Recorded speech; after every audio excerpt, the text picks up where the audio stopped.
Raundi ya gatano ya macindano ma gũtwarithia ngari cia KCB Autocross makaarĩrio mũthĩ wa kiumia kĩharo-inĩ kĩa Jamhuri Park. Makĩria ma matereba 20 nĩo matanyĩtwo gũgacindana raundi-inĩ ĩno, kũrĩa mũtongoria wa mbĩtĩka ici Sahib Omar egũkorwo agĩtwarithia Subaru G68. Mũhotani wa kĩmera kĩhĩtũku Rehan Shah nĩ agakorwo agĩtwarithia ngari mũthemba wa Subaru N10, huku mũhotani wa 2017 Azan One nĩ agakorwo agĩtũmĩra macindano maya ta meharĩria ma ũtwarithia ma ngari cia 4-wheel. Also, we would like to thank KCB for all that they have supported us in this sport and making it whatever it is right now.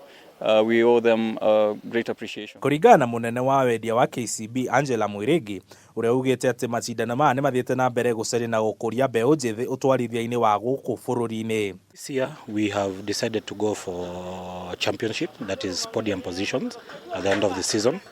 So let's see how the season unfolds. Matereba nĩ matanyĩtwo gũgacindana raundi 4 na thutha ũcio final ĩkwenjerwo hwaĩ-inĩ ũcio. Ngĩribotera metha ya mathako ya Kameme TV, nĩ Ndara wa Gateri.